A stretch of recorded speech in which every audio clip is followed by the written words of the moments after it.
নমস্কার, good morning বন্ধুরা। তোমরা সবাই ভালো আছো তো? আরও একটা ছুটির দিনে সকালে আমি হাজির হয়ে গেলাম। আমিও ঘুম থেকে উঠে ফ্রেশ হয়ে ছেলেকে ড্রয়িং করে দিয়ে এসে চা বসিয়ে দিলাম। চা বসিয়ে খেয়ে দিয়ে সকালের জলখাবার শুরু করে দিলাম। আজকে সকালের জলখাবারে না ঘুগনি করেছি। ঘুগনিটা নিরামিষ রান্না করেছি। তোমরা তো সবাই পেঁয়াজ রসুন দিয়ে রান্না করো, দেখো আমি কেমন করে ঘুগনিটা রান্না করলাম, আমি এই ভিডিওটাতে দিয়ে দিলাম।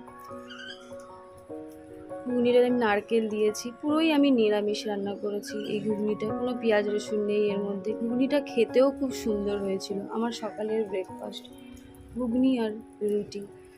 ঘুগনিটা আমি সকালে বসিয়ে দিয়েছি, চাটা খেয়ে দে। ঘুগনি আমার এখন হচ্ছে, এখন ঘুগনি প্রায় শেষের দিকেই চলছে। দেখলে তো তোমরা সবাই রেসিপিটা। আমার আর কিছু বলার নেই, আমি এই ভিডিওতে রেসিপিটা দিয়েই দিলাম আমি তোমাদেরকে।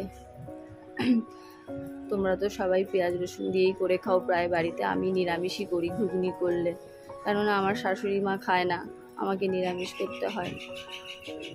লাস্টে আমি একটা মশলা দিয়েছি ঘুগনিটা, এটা ভাজা জিরে, দেখবে ধনে পাতা দিয়ে দিয়েছি। খুব সুন্দর খেতে হয়েছিল, টেস্ট হয়েছিল ঘুগনিটা। এরকম করে তোমরা বাড়িতে রান্না করে দেখতেও পারো, ঘুগনিটা একবার ট্রাই করতে পারো।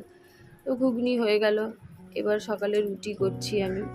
রুটিও করা আমার হয়ে গেল, তারপরে আমার ব্রেকফাস্ট রেডি। সকাল আজকে সানডে ব্রেকফাস্ট আমার রুটি আর ঘুগনি। কেমন লাগলো বন্ধুরা? বাই।